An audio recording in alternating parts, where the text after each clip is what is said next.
This webinar is how to conduct a retail audit. My name's Andrew Jeavons. I'm the president of Survey Analytics, and I'm going to be trying to give you some insight into the procedures for a retail audit and the technology involved and how we can give you some ideas of to best leverage that in the retail environment today. First of all, we're going to go through a little bit of the principles of a retail audit, of what it's supposed to be. Then we're going to give a technology demonstration showing you what kind of technology we've got. And then we will be happy to answer any questions that you have. Please look at the control panel for GoToWebinar. You'll see that there's a questions panel. That enables you to type in questions.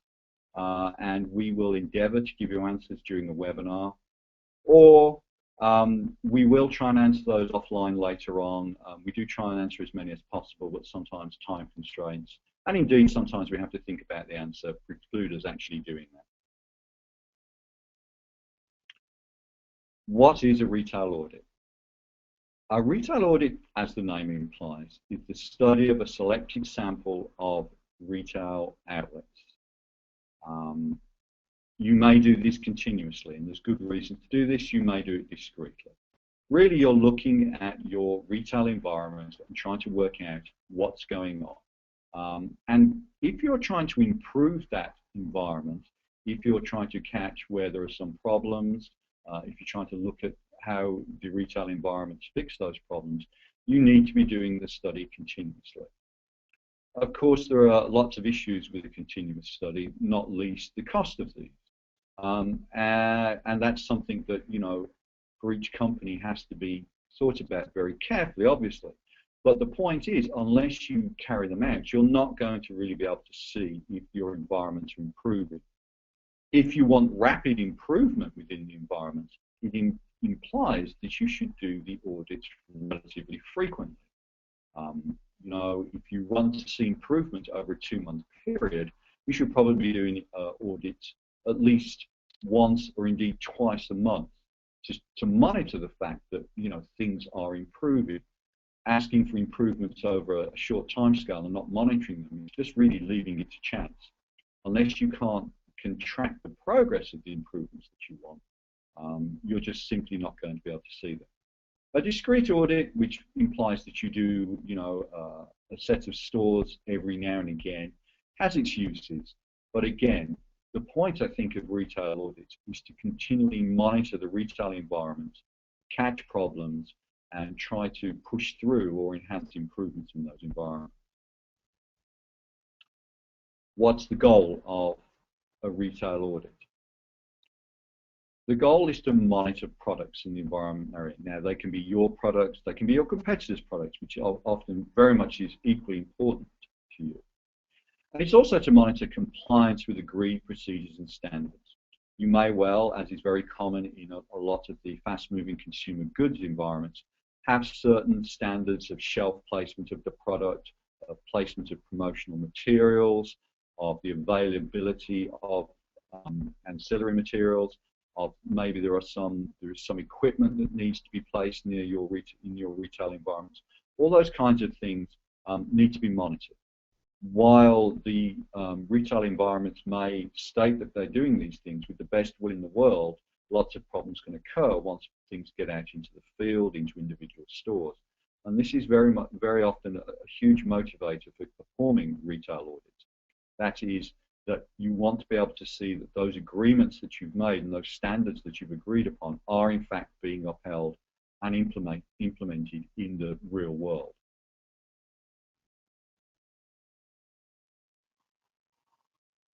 A retail audit is, after all, a survey. As with any survey, you really don't want to make it too complicated. There is a trend or a habit within surveys to make them long and complicated, to capture a lot of data. The truth of the matter is that if you have a long, complicated survey, you are compromising the data quality. Even if you have people who are very motivated to fill out the retail audit survey, they could be your sales managers or some other sort of management. even they will make errors or have a reduction in data quality if the survey is too long and complicated. And when we had paper surveys, that really wasn't an issue because there was only a certain amount of paper that people could carry around. There was only a certain amount of skip logic that a person could actually administer themselves. Now that we've become electronically based, all those issues go away. You could easily have a 300 question survey on a paper. That would just be beyond belief as too difficult. But you can easily do that with modern technology. But that doesn't mean that you should. There is an argument that says having a short survey that's easily administered, that will collect accurate information, is a lot better than a longer survey that, while you might think you're getting more information, the accuracy is compromised because of the length of the survey. Quality of data is critical in any survey, and particularly in retail audits, where you're going to be making business decisions directly based on that data. And there is a question as to whether mystery shopping, that is sending unknown people into retail environments and asking them to fill out a questionnaire about the environment, is best.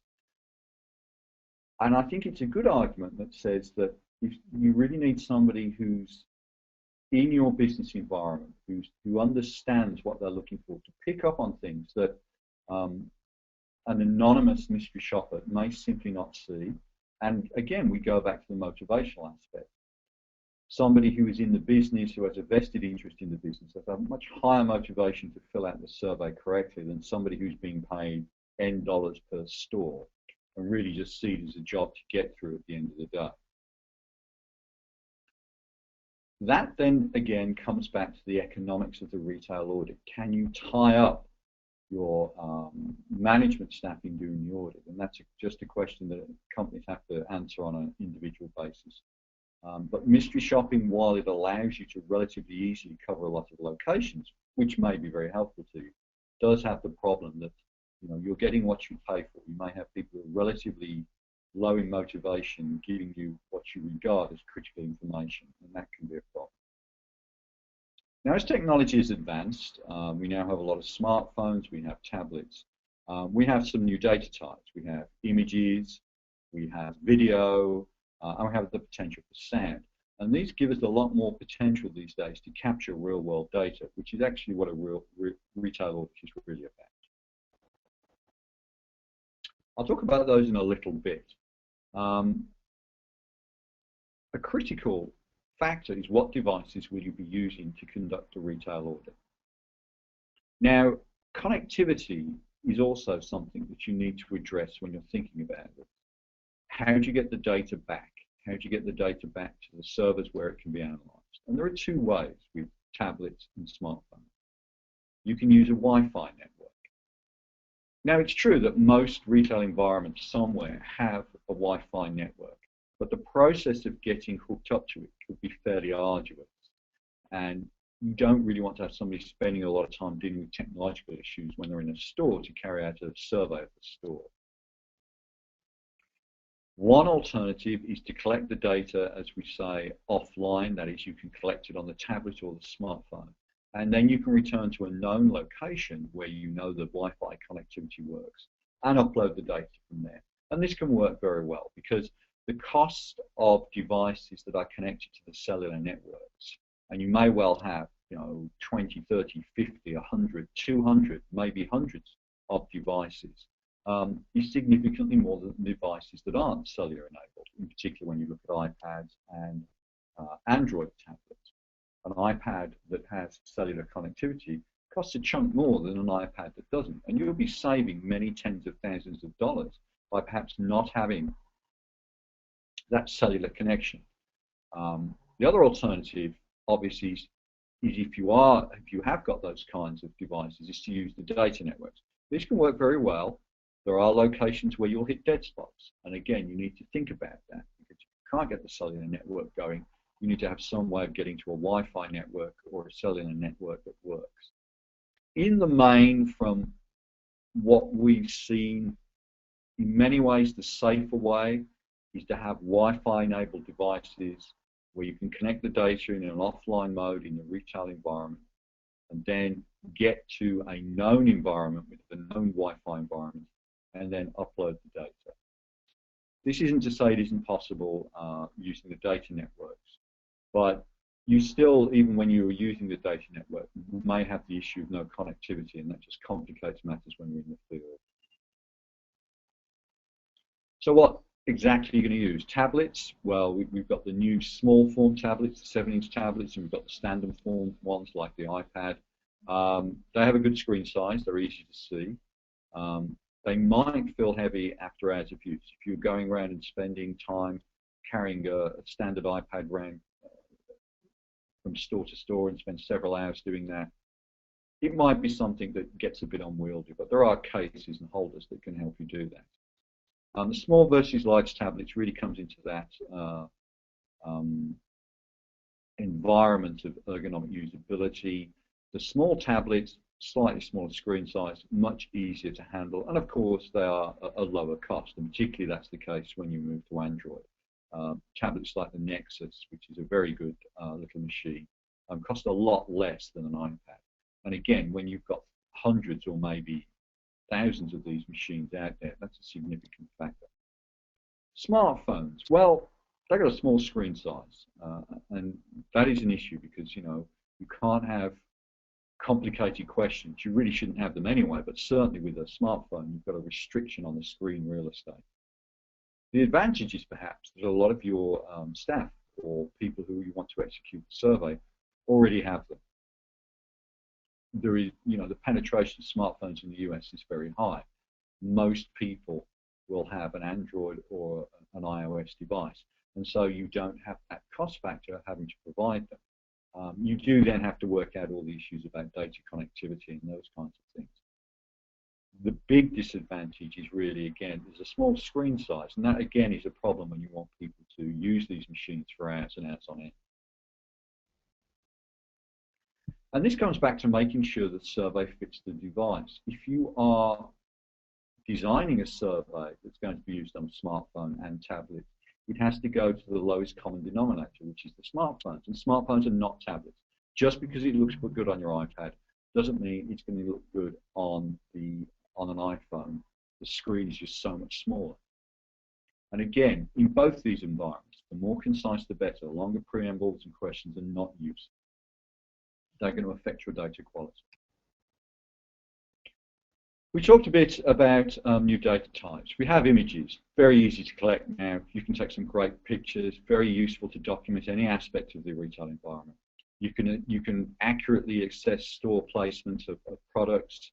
You can go back later on and really score how well products are placed and what you think about the displays. It doesn't have to be something that's done in the moment when you're in the store. It does allow an objective measurement of the improvements and degradation. It's not just a rating scale of how well things are placed and how nicely things look. It is something where you can look over time and see changes by comparing the images. But the issue with images is, of course, this scoring and assessment after you've collected the image takes time. It takes administration.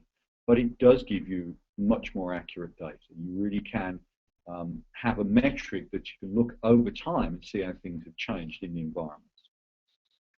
Video, all the same properties as images, but you can capture a lot richer information. You can perhaps monitor how people interact with the displays, which you can't really do with a static image. It gives you that kind of snapshot of customer behavior, traffic. If you stand there for a couple of minutes and video the aisle and see what's going on, that data could be very valuable. Again, the issue is that you have to analyze the data. Analyzing a couple of hundred videos is a significant task, but you will get significant data out of that. And I do think that investment in analytics always pays off. We've gone from an environment where it was hard to get these kinds of objective measurements, say 10 years ago. Now you can get them using all this technology, and I think more time spent on analyzing these objective measurements like images and video is really well spent. We can also record just the sound. You may want to, for various reasons, check out what the acoustic environment of the store is. You can listen for announcements, the noise, those kinds of things. You could even be asking customers what they think of the store, and you get a snapshot there. And again, that kind of information can be very useful.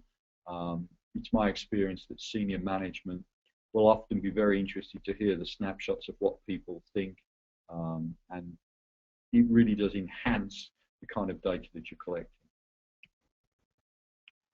Now, obviously in a retail environment, the one big data item is barcodes. And technology now allows us to scan barcodes. And obviously this is very useful in having an accurate data point of what items are on the shelves, rather than somebody taking a picture and it being hard to discern exactly what package size it is or what type there is. You can go through, you can scan the barcodes. The actual barcode can either be resolved in real time, that is when you're in the store, if you have connectivity, the system can go out and collect that barcode information from a variety of different sources. You can even have your own source if you so desire, or you can have that resolved later on. It does give you definitive information about the products quickly. It gives you exact information. It gives you consistent information. It's not really dependent on how well someone can fill in a survey of saying what kind of package size is placed in what point of the shelf. You can scan the items with the barcode, you've got the information. I'm going to talk a little bit now about all the possible sorts of data you're going to collect in this survey. You can look at the coupons and promotions available. You can look at the merchandising and presentation of the products. The conditions of the store, inside and outside, often an important issue with consumers. You can gather metrics about the staff and the training of the staff, availability and display of products. You can assess service, the speed and quality of how long it takes you to check out, how quickly it takes you to get a price check, how many people are around to answer your questions about possible products. All those things can be part of a retail audit.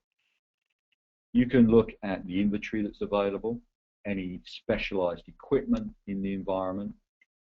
If it's an environment where there's a drive-through, you can also do assessments of traffic on that, taking pictures or a video of seeing the kind of traffic you're getting. You can make an assessment of the kind of customers that are in your retail environment. And for some products, it's important to look at what kind of safety standards are being enforced within that retail environment. And the most important thing that you can do, particularly when you're conducting continuous studies, is to standardize on the data. If you do not standardize on the data that you're collecting, you will not be able to do meaningful long-term comparison. There's always a temptation with any sort of continuous studies to add certain questions at certain points in certain instances of the study. And while that can be done, it's important to remember that the data you get that is standard from, as we would call perhaps wave on wave of these audits, is the same. If you are not standardizing on what data you're collecting, you're really not using your resources and revenue effectively when you're conducting this audit. We talked about earlier about a retail audit being a kind of survey, and of course then there are sampling issues. What kind of stores are you going to sample? You could do it by territory and sales region, and this is very often the kind of sample that people carry out where they're wishing to monitor in their own retail environments. You can do it by vertical, by types of store, liquor stores. You go around and look at all the different liquor stores. You might go around and look at all the different supermarkets, not just your own stores. And as I said, you could be looking at competitive stores, seeing what differences there are between your stores and your competitive stores, about the product placement and about the retail environment. Random, as the name implies, is any store. You pick them on a random basis. That may be possible with some product lines, with others possibly not. Again, if the audit is done on a continuous basis, the form of sample that you do should be the same. Otherwise, you are not comparing apples with apples. If you're comparing different samples between different phases of a continuous study, you're not going to get meaningful data. And that's just the general principles of any survey. When you're doing surveys and you want to compare them, which is essentially what's going on in a retail audit, you have to have the same sample. As we spoke a bit about before, who collects it? Is it an expert, someone who understands the business space and environment? Expensive, but data quality may be higher. Somebody like this may have intrinsic biases. They may have a habit or something in the training or their experience is going to make them look at certain aspects more critically than others. That's something that's very hard to avoid. All surveys are biased. Or you could just basically hire out help, someone hired to carry out the survey along the mystery shopper lines perhaps, or somebody that you hire and train up. They're cheap. Lack of quality of data may be variable depending on the training. You've got to monitor that very carefully. And lack of knowledge may inhibit data quality. That's a reverse effect of somebody who's an expert. If they really aren't trained in that kind of retail environment or in the kind of products that you have, they may not be able to pick up on some things that are pretty important and may be really important to you. It may not be viable to train them in all the things they need to know. Again, you've got to be consistent. The effects that people gathering data have on the data are real. Interviewer effects are real. And this is a good example of it, where you have an expert versus somebody just hired to do the job. Being inconsistent with collection methods, again, can compromise your data. If you do one set of studies using internal, highly trained resources, such as somebody who's an expert, and then the next retail audit is carried out using people who are essentially you've hired or mystery shoppers, you're compromising the data of the audit. You're really degrading how useful it's going to be for you. You have to make a careful decision about how you collect the data. Now, if we go and think about what kinds of questions you're going to ask on the audit, most usually you're looking at a kind of scoring or rating scale question, a 1 to 5 scale. You could say floors are cream, rate this on a scale of 1 to 5, 1 being the worst, 5 being the highest. And when the scores are 1 to 5 scale, they're very often summed up and set a percentage score for pass fail audit. So, you might want to say, well, I want people to get 80% at the highest level. So if you've got 5 questions or 10 questions and they all score 5, you want a score of 40 or higher over the sum of the questions to say that you pass. That's a set of criteria that it's up to you to decide. But it's usually a good idea to set some sort of metric like that. You want to have an aggregate score. It makes it easier with reporting. It makes it easier to summarize the data. Yes, no questions. Again, you set a level for how many are failed and score accordingly. In general, a retail audit will want to score the environment on an aggregate score. At the end of it, you say, okay, this environment's got a 80% or a 60%, and then that implies actions that need to be taken to bring those scores up. Obviously, the whole point of doing any sort of survey like this is reporting and analytics. You have to think about the audiences that you're going to address. It might be store regional managers. You might want certain regions to only see the scores of their regional stores, very common in this kind of research. Higher up, executives may want to see things on a national or a higher level of granularity, so you want aggregation of the scores.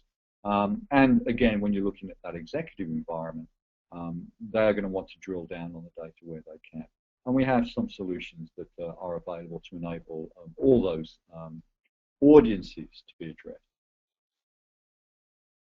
Okay, now we're going to have a brief presentation on the technology. I'm going to turn over and stop showing my screen. Hello, this is Greg Bender, and I will be setting this up. So I'm hoping that everyone can hear. So what I'm here to do today is to give a demonstration of how to set up the survey for the retail audit, and then how to administer it. And on this, you're going to see I'm going to be using my emulator of an iPhone. So the first place I would go is I will go into Survey Analytics, and I will go to create my survey. As you can see, I've got it in one of my folders, and I've called it Retail Audit. And I've kept it a very simple survey, 6 questions. The first thing I've done is I just asked for a couple of questions on overall appearance and the product displays. You'll notice I've set up scoring on these questions as well. I've also included a couple of question types for taking photos, using our barcode questions. I've implemented a stopwatch question so I can rate the amount of time it takes for someone to get through the checkout. And then I'm actually going to present the score at the end of the survey. So this survey really took me about 5 minutes to create. I did try to follow the basic ideas of keeping it short, simple, easy to administer, and immediately actionable with the scoring set up. So I'm just going to say that I'm on my iPhone, and you'll see I've got Survey Pocket installed on my iPhone. I launch it, and you will see the survey is right there. It's called Retail Audit. So let's just walk through this very quickly, and then I'd like to show you very simply the reporting both on the device using another one of our tools, Second Prism, which is a data visualization tool, and then I'll also show you how the data looks online using Survey Analytics. So to begin, I simply launch a survey, and it's going to tell me I've got 4 completes right now and 6 questions. I'm going to start the survey. First question is, please rate the overall appearance of the store, 1 being filthy, I would not shop here, and 5 being the cleanest store I've ever been in. Well, the store looks pretty good, so I'm going to give it a 4. The next question comes up, please rate the product display for condiments, 1 being disorganized, 5 being clearly laid out. I'll give them a 4. The next question, and these are a little harder to work on the emulator, but it's to take a photo of the area of the store that I'm looking at. Right now I'm looking at the condiment aisle. So I'm going to go to Upload Photo. I'm going to go to Photo Library because it's the only way to do it on an emulator. As you can see, I've got a thing for ketchup. So I've taken a photo of my ketchup aisle. The next question is, please scan the most prominent condiment in the display. So if I hit scan, I cannot actually run the barcode scanner on the emulator, but you'll see it's going to call up the camera application and it would launch the barcode reader right away. It will also provide for immediate resolution on the smartphone. Next, I'm going to ask when checking out, I'd like you to start the stopwatch, and when the transaction is complete, I'd like you to hit stop. So you could watch somebody as they're checking out of the store and just time them from the time they get in the line to the time that they actually leave. And this is another rating or scoring opportunity here. So we're going to say stop at 9 seconds. It was a small order and very quick. Next, finally, at the end of this very simple survey, I've simply calculated the score and I'm presenting it to the administrator right there. That way, if they are doing an in-store audit and they're walking out the store manager, they can show their score. This score will also be available later on in the reporting. So I hit next. The survey is done. It's that simple. Obviously, I did keep this very short. Another one of our tools that is available on the iOS platform, so iPads, iPhones, etc., is Second Prism. And it's going to allow me to look at the data on the device. I'm going to hit Reports on Device. It's going to bring up Second Prism. And you're going to see the 2 surveys that I've got present on this that have data on them. I've got my Retail Audit. You'll see I've got 5 responses on my phone, and then you'll see only 2 of the question types are viewable, but let's click on them and see. So the first question was, please rate the overall appearance of the store, and you can see I've got several different options. I can see all 5 responses here. I can swing around, I can look at them in different ways. Some interesting features are I can change the actual layout. I can go with the classic bar chart, more of a scattergram, or a pie chart. If I go back, I can go look at the other question that's available for data visualization. One of the really nice features of this application is the ability to share the results in the data with users outside of your organization or in your organization who don't have necessarily access to Survey Pocket, Survey Analytics, but they just want to see the raw data. I could post my data on Facebook, Twitter, I could email it, I can add comments, I can add insight, or I could share it. In this case, we're simply going to go back. We're going to go back to Survey Pocket. One more thing before I go back to the actual data would be to show you just a few other question types I did not include in the survey, which may be valuable in terms of keeping the survey interesting and more allow you to capture different types of information while you're on site. So this is a pretty quick survey. Obviously, you can, what do you think of Starbucks or wherever you're at? You can give them the classic up-down thumb. We've already talked about barcode. This is a constant sum question. This is a great question when interviewing people at a shopping market or shopping store, asking them how they've got X amount of dollars, how they would allocate those funds while shopping. So, and it does add for a running total. Obviously, we've got several graphical questions just to, again, keep the interviewer more entertained. Stopwatch. When did you arrive at the show? This is a photo capture. The photo capture, the audio capture, the video capture all kind of work the same. This is going to be a Net Promoter Score, allows for a very clear graphical presentation of how you feel about a certain subject. This is image ranker, so if you did have a bunch of products that you want the respondent to, or the interviewer to look at, they could decide what was there. One thing is all the images will load up so they're larger even in the small display of a small phone. Where you hit next, I get my confirmation that that was the order that I want those answers in. My star rating, again, it's just another way to rate or to gauge satisfaction or your opinion on a certain subject. And then we've got to take the video. And we're going to skip that, and we're done. We're back out. So the next step is I've collected all my data. I've gone to my multiple stores in the afternoon, and I've done my audits. Now I'm back at my office, and I want to synchronize that data back to Survey Analytics. So I've hit yes. It's going to quickly upload these responses. While it is doing that, I'm going to go over to Survey Analytics, and we can look at the data, how it's going to come out in my reports. So I've gone to my reports, and you'll see, first of all, I've got what we would call a real-time summary report, which just presents all the questions very simply. Satisfaction, how would you rate, the overall appearance? How would I rate the display? Another place to look at would be the response viewer. If I was terribly concerned, I could come in here. I did build a couple of examples. One second, it's coming up now. A few things. This is an example of how the data can come back in the barcode scanner. Just so you know, I've captured the actual barcode, and then I've got the description. Regarding the barcode scanner, we offer a default resolution service, but we also offer a custom web service where you can provide us the barcodes that you are most interested in, and we can create this as a web service to give you a higher resolution. I'm doing that with several clients right now. And again, if you are interested in a very specific subset of consumer data, for example, liquor, it could be anything. In my case, ketchup, because I love ketchup. I may just want to make sure I've got all of the ketchup manufacturers and all of their barcodes up there. Oh, yeah. One other thing is that during this process, you do not need internet connection. If you remember, I was taking pictures too, so those photos are actually captured as part of the response ID.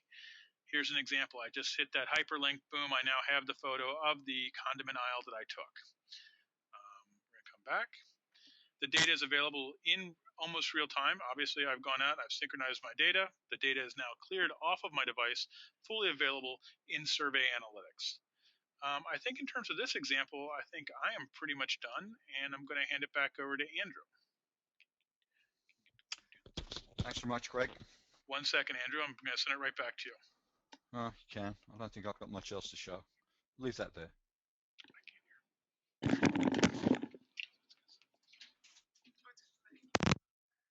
So, any questions from anyone? Please type it into the questions section in your GoToWebinar control panel.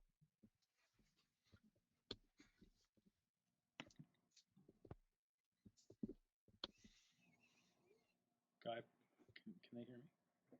No, you need to connect. You can do it at the same time as Andrew. Andrew, we have one question asking about, when we talk about retail audit, can this also apply for on-premise alcohol? Absolutely. Yeah, absolutely. We as I mentioned before, we do have the ability to customize the web services, the resolution service on the barcode specifically. But I think the general audit can work in any retail environment. But if you have a very specific subset of data that you want to make sure you capture with 100% accuracy, we have created those web services where we actually will load up the specific UPC codes you're concerned about. Yeah, there is that facility. We can really fine tune it to individual environments as need be. A couple of other questions. Do we manage the audit personnel, or how is that done? That's a great question. We don't. We actually provide the software and the tools to build the survey and to administer the survey. But in terms of your staff, I've got several clients of mine that will either have brand managers go out and do this for various chains that they're responsible for, or they will, as Andrew alluded to earlier, they will. Some people will hire mystery shoppers, third-party companies to go out and administer these audits.